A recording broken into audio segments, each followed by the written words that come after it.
Welcome to the Grow Your Law Firm podcast, brought to you by Pilma. This podcast helps lead lawyers to more growth, profit, and freedom. Here is your legal marketing expert and host, Ken Hardison.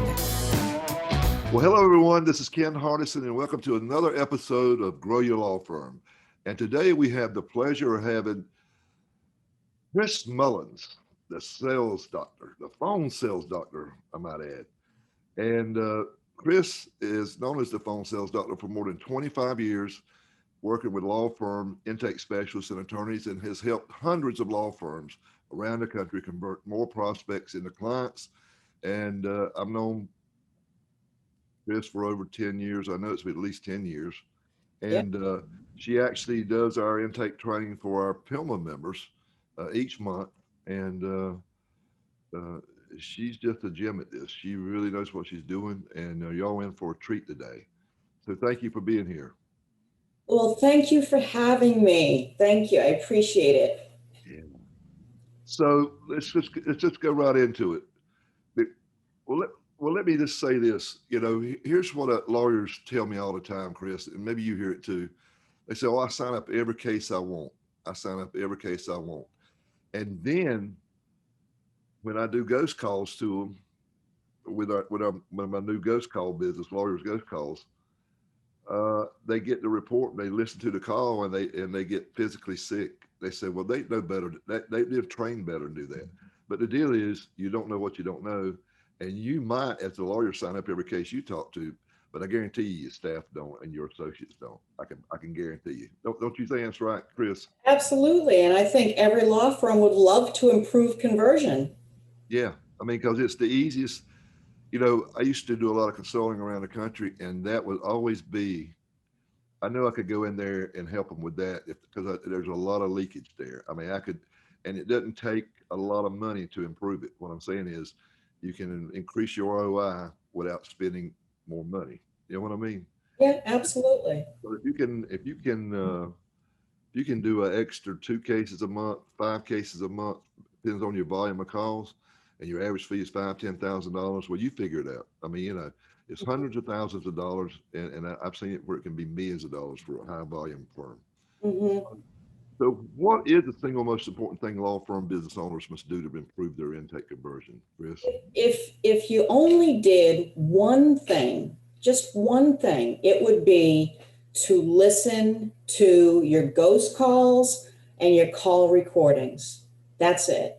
If you, quite honestly, if you only did that on a regular basis, ideally daily, but let's just say you get started and you do it weekly, and you listen to those ghost calls that you're getting, and you listen to your own recorded phone calls, and you play them for your team, and you review them, and you share the scorecards that you're getting from the ghost calls, and you talk about what worked, what are the opportunities, and how are you going to fix it, and then you have an agreement with your intake specialist team on how we're going to fix it together. If you just did that, quite frankly, I'll be honest with you, even if you weren't the best at teaching and leading on listening to calls and giving feedback, you'll still win, because what you focus on expands, what gets measured gets done. And so that's all you have to do. There are certain ways that you should do it, though. You can't just freak out when you listen to a recorded call and lose it and scream and yell and swear and make people feel really small and really terrible about it.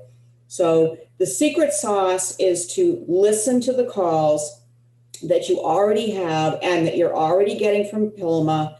They're already there in front of you, and play them for your team.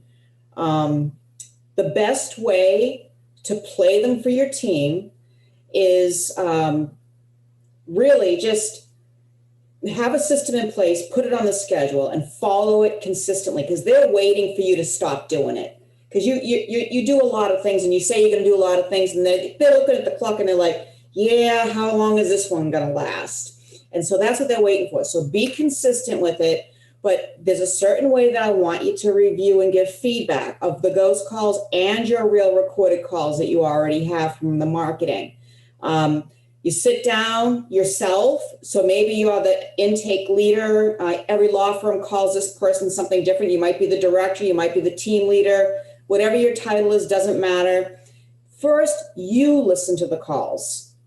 You make your notes. What worked? What were the opportunities? And then how does it need to be fixed? Then you sit down, for example, with the group of your intake or one person, however you're going to do it. You lay that out the way you want. You sit down with your intake specialist, and then you ask them. Don't tell them anything yet. Ask them, okay, so Mary or John, tell me, I'm going to play this call for you. It's your call. Tell me what worked, what are the opportunities, and how are you going to fix it? So you let them do it first. And the other thing I want to say to you is that be kind.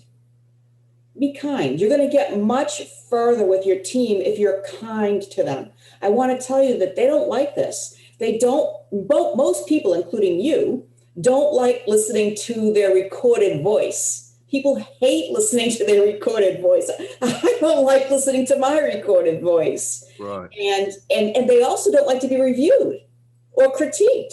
They don't like it, whether it's one-on-one or by themselves or with their other team. I mean, are you kidding me? They want to go hide, and it's totally understandable. So you have to be kind and understand that, and don't sneak up on them. Tell them you're doing ghost calls. Tell them you're recording the real calls. Tell them you're going to monitor them. Don't sneak up and attack like that. And the way to introduce the process to them is just say to them, the reason we're doing this, the main reason is we want to enhance what you're already doing right.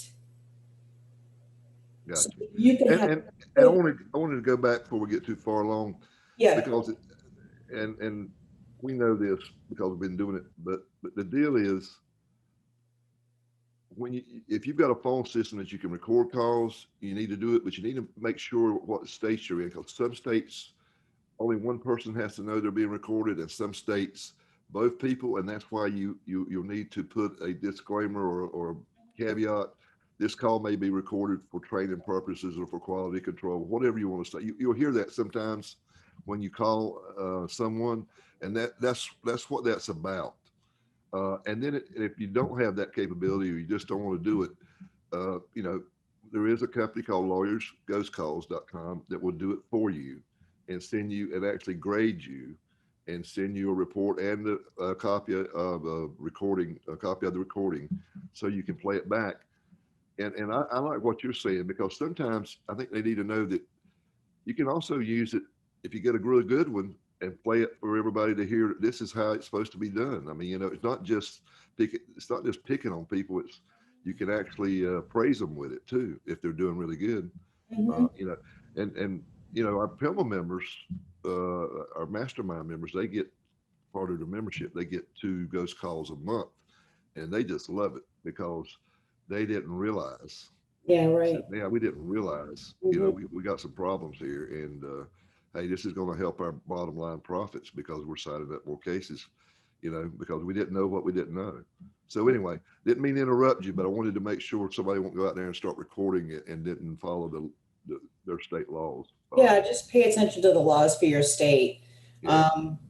But yeah, I mean, so after you go ahead and you just let them know that you're going to be doing this, and then you sit down and you ask them those 3 questions that I've already shared with you.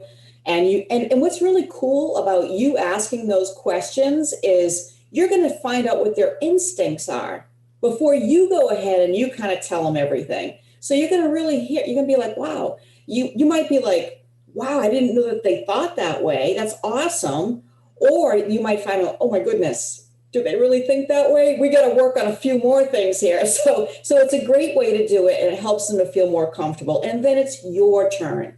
And what I'm asking you to do is when it's your turn to say, well, here's what I find that worked, and then what the opportunities are, and then how we can fix it together, because you're a team, is just be kind, be gentle. Don't be freaking out and screaming at them and everything like that, and just lay it out for them. But make sure that they know step by step, and keep it simple. Here's exactly what you're going to do to fix it. And then we're going to listen again, maybe in a week, and we'll see how you're progressing. So that is how you do it. And the other thing that you can do to kind of help, because you really want them to remember that we're going to be doing this forever. It's not going to change. And you want them to become experts at critiquing and embrace it and look forward to it. And you do competitions. But the other thing you should do is self-critiquing. So let them do their own critiquing in addition to the formal critiquing. So like, every couple of days or at least once a week, they have a goal. They have to critique X amount of their phone calls and email you their critique, those 3 areas, keep focused on those 3 areas, and they have to send you the recording and what their thoughts were, and then you can communicate back with them. Don't do only self-critiquing. You've got to do the formal training. That's most important. But if you also do self-critiquing, it can take some of the load off of the leader, because you do have a lot of things that you're trying to juggle. And at the same time, it helps the team member to get used to this whole critiquing process. And if they don't have any calls in the queue or any ghost calls of their own available, it's okay. They can critique one of their teammates' calls. They can still learn from the teammates' calls. So the more you critique and review, the better it is. But please be prepared. Your team isn't going to like it. And you have to be in charge. So sometimes here's what I hear from law firms. All right, well, let me ask the team what they think before we do this. Yeah. And It's like asking the fox about guarding the hen house. And I'm like, oh my God, no, you don't want to do that. No way. Yeah. This is your law firm. In fact, when you interview people to hire them as intake specialists, here's what I want you to do. I want you to tell them this is what you do. Yeah. And I want you to give them a script. One thing you just brought up that I wanted to mention is that I see law firms, and I made this same mistake, Chris. Trying to save money, I would let my paralegals and people that, they had to take the new callers. And what I found was it got in the way of them trying to get the work out, which I was putting pressure on. We got to get the cases out. We got to do this. You got to call so many clients. You got to get these paperwork done. And then they get interrupted, and you could tell it in their voice. They didn't want to be there, and it hurt us. And lawyers, I make this argument because I've had a solo said, well, I'm not big enough to hire intake specialists. I say, here's the deal. I just had this happen last week. I said, how many leads are you getting a month? He said, I'm getting about 50 leads a month. I said, okay. And how many are you converting? He said, I'm converting about 10 to 12. I said, if you had a dedicated intake person, you would do 14 to 16. I promise you, probably more, but at least 15, say 15. If you could get 3 more cases a month and the average fee was 15,000, why not hire a dedicated intake person? And then when they're not doing the intakes, they can be doing other stuff like mail and other things. I used to have mine with headsets, and I had them in my mail room, and they were doing copying and scanning and mailing in, opening mail, mailing stuff out. And if they got a call, they had the wireless ones. They could just click their side of their deal and then walk right over. I had their cubicle sitting on the wall up against in the mail room. Mm-hmm. And it pays for itself 100 times over. And I think a lot of lawyers are short-sighted in that they're looking at it as an expense, but I think it's actually an investment that'll give you a great return. I don't know what you've seen out there, but I think that's a big mistake to try to get your paralegals to do it because they're too busy. What do you think about that? Worse than that, Ken, is some of the lawyers are doing it. And they're trying to be the intake specialist, and what you're saying makes perfect sense. Just do the math, and there's plenty of other things that they can do. You got to make sure that they know that the priority for their job is handling the phone, and that they're not going to get in trouble if they don't get to the task list. That's just a backup plan, because then they're going to focus on that, and then they won't answer the calls. Yeah. And the other thing that you could have them do. And again, you got to be careful because you don't want them to lose the inbound calls, is they can do outbound calls. All the leads that you're getting that are coming in, they can call those phone calls, but you got to kind of balance that and be careful because you got the inbound calls coming in. Right. There's plenty of work for them to do. And you can practice law like you're supposed to. Yeah. Yeah. So what do you think? You know, you ever hear? I mean, I hear people argue both ways. I've had some people, some law firm owners tell me, I don't want my lawyers to even touch intake at all. I don't even want. But some people want to talk to a lawyer. Then I have some of them that say, well, no, I want them to talk because I feel like the lawyer's going to be handling the case, and they get to talk to a real lawyer. And I mean, what's your take on that?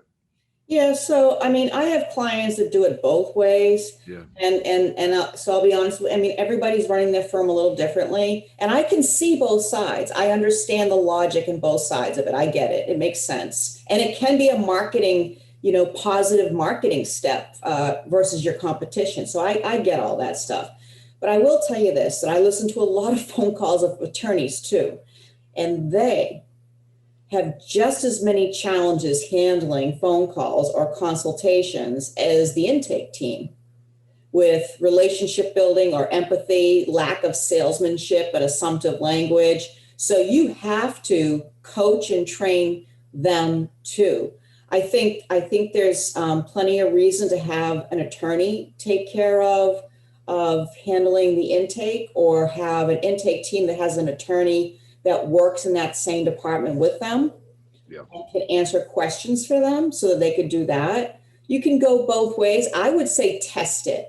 yeah, When in doubt, test everything. yeah, Just do it parallel and test it. But don't assume that because it's an attorney, that they're handling the calls the way you want, because that's not the case. yeah. And I think sometimes lawyers can be too critical of a case and not take a case.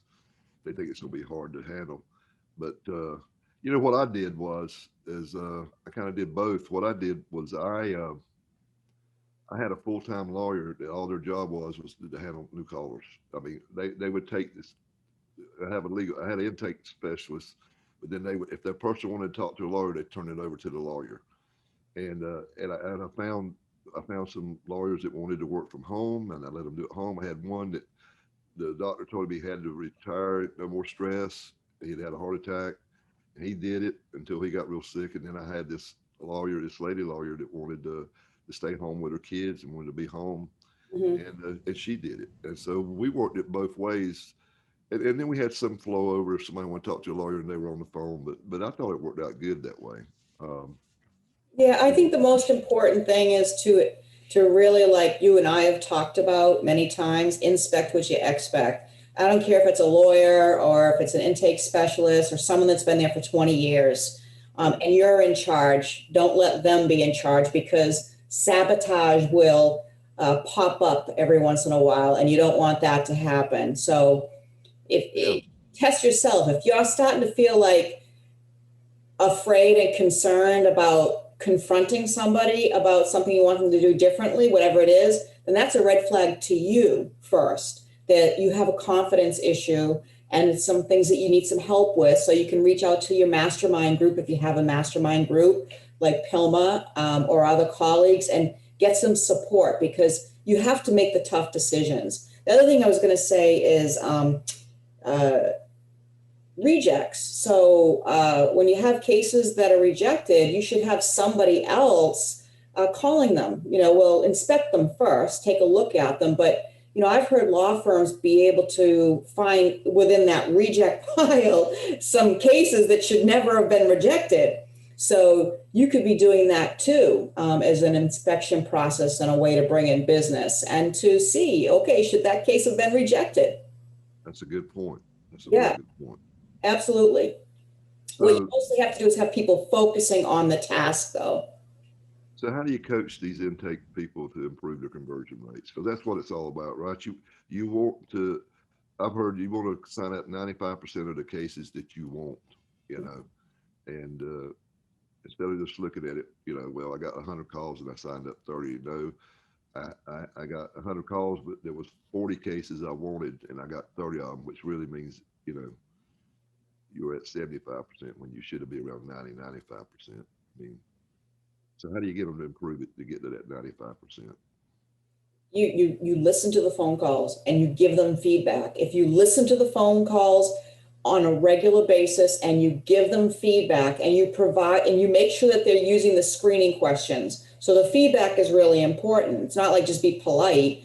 Are you using the screening questions? And are you do you using sales skills, assumptive language? Are you trying to close the deal? So you don't just say, here's what we heard on your call. You tell them, and then you guide them and coach them and teach them on how to fix those areas. And you keep doing it week after week after week to see if they're progressing. And I guarantee you, you will get those extra cases. They will convert more the more you do that. If you do what some firms are doing, which is not working, some firms are like, okay, Chris, here's what we're doing is, yeah, we're listening to calls. We just pick some calls and we send them to them. I said, well, what do you mean? We email them to them. I said, that's it? If that's what if you're doing, you're wasting your time. They're not going to improve conversion. It's not going to get any better. You have to coach them and have on-site coaching, specific salesmanship coaching, and you will convert more. And you have to talk to them about the numbers.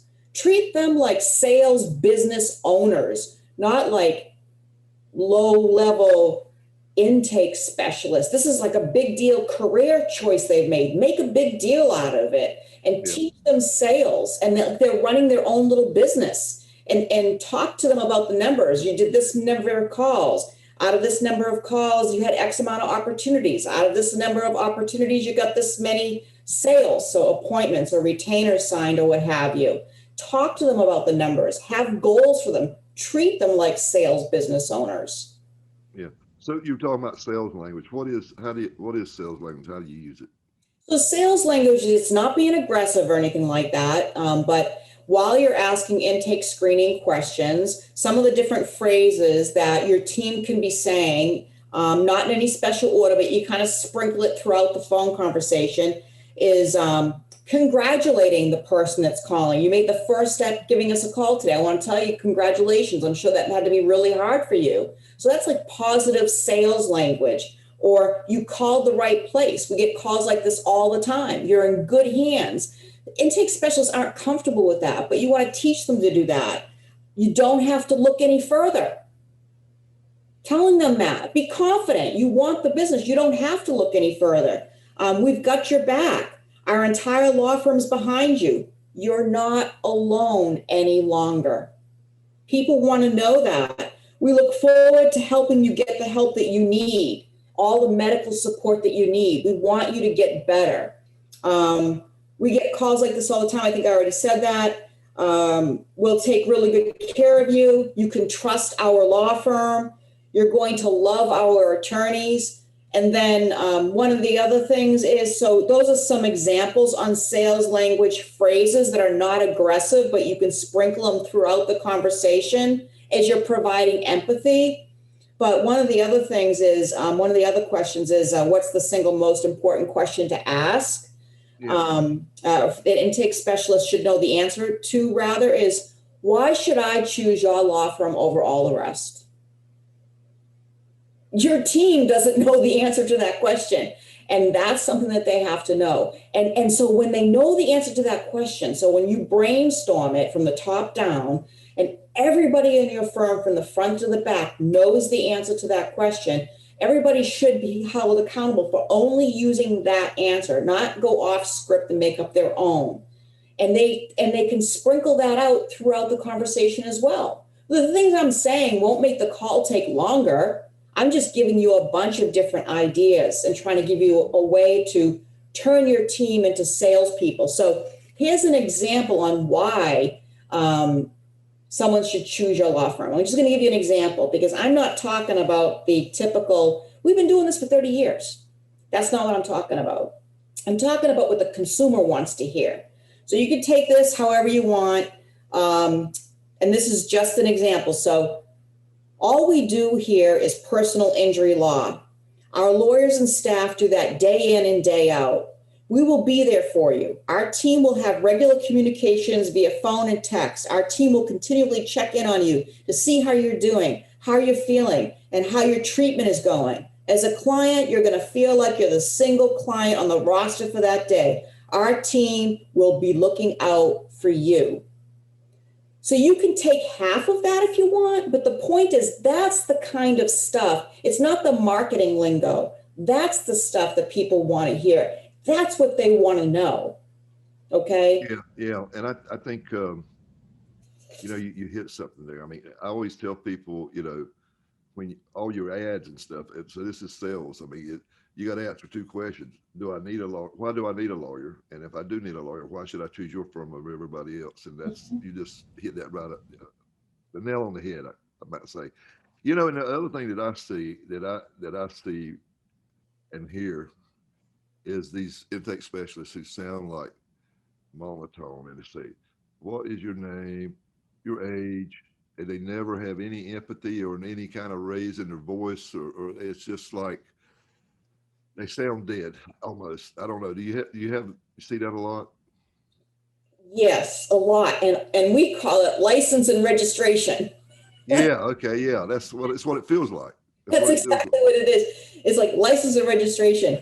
And, there is a cure. The cure is listen to your phone calls and give feedback to your team, because you're going to figure that out too. And then you can role play with them and teach them how to do it. You have to teach them and help them. You just hire them and you didn't even tell them all this stuff. And, this is an art, but it's a skill that can be learned. So what you want them to do is what we call sing.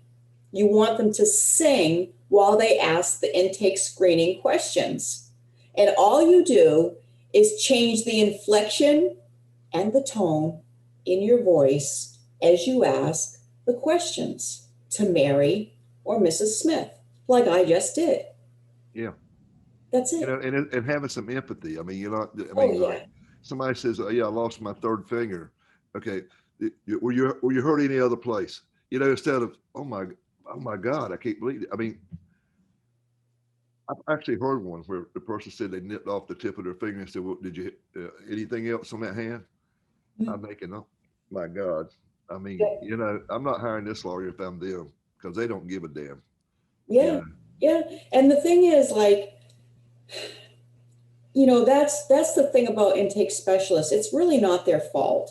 If you don't have an extensive training program going on and monitoring system of ghost calls and your real recorded calls going on, it's really your fault, because they don't know. And I'll be perfectly honest with you. I've been doing this for 25 years. And actually, we had an article published in Ken's magazine. What's the name of the magazine? The Pilma magazine? Pilma Insider Journal. Yep. So there's an article that I wrote on empathy. So you need to get that back issue. But empathy is the single most difficult thing in 25 years I have got to teach people. Lawyers, intake specialists, that is the most difficult thing. People are so uncomfortable with providing empathy. And it could be a whole curriculum in of itself, providing empathy. People are really, really, really hard on themselves about it. Someone could just say, "I just had my leg amputated," and they just go on to the next question. See, here's the thing, and Ken, so what's really important is we're talking about all these things that we want our intake specialists to do. The really cool thing is everything that we're saying we want the intake specialist to do with the prospects, right? It's the same thing that the leaders should be doing for the intake specialists, providing the intake specialist with empathy, with kindness, with love, care, and concern. The kind of phone calls they're listening to, they're traumatic. And your intake specialist is absorbing the trauma of those calls. I liken it to a 911 call center. They are in the same situation. So what are we doing to help the intake specialist make it every day? I used to have this thing at my law firm. I was really big on client service. And my big deal was, I stole this from a guy named Jeffrey Gittimer. He wrote a lot of little sales books. But he called it the grandma test. If you wouldn't say this to your grandma, don't say it to our clients. And I think you could also say that maybe, I don't know, could we use this in intake too? Say, talk to them like your grandmother? Yeah, exactly. Yeah. Because you would have empathy for your grandmother, I would hope, unless she's just really a mean woman.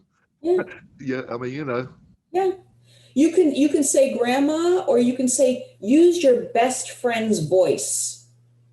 Like you're on the phone and you just saw your best friend. Oh my God, you haven't seen your best friend for years, and bam, there he is, or there she is. And you're going to be like, wow. So be like that at the beginning of the call, whether it's grandma or best friend, and it will trickle down throughout the rest of the call. Yeah. I think that's the words of wisdom from you on that one. I really do. I think that there's just so much that money left on the table because of poor intake or lack of intake, even.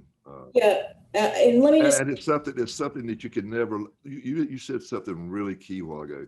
You can't just monitor it for a month. It's something you got to be on every day. I mean, you've got to be on top of it because you're gonna have people have bad days. That's just the way the world is. I mean, there might be some days you got somebody that's not feeling good or not coming across good. Maybe they need to go home, and go to bed and take a nap or do something. I mean, they're not doing you any good, and they're not doing themselves any good. I mean, mhm. I've always said that. I mean, I've always told people, you got a blank check with me. If you don't feel up to giving the client service, then you just let us know. You can go home and take the rest of the day off because you're not doing me any good. You're not doing the client any good. And I think the same thing for intake people. I don't think you're going to be doing the prospects any good. And you're definitely not going to be doing my marketing dollars and my ROI good if you're not feeling good or if you can't, you know, and I've heard you say this.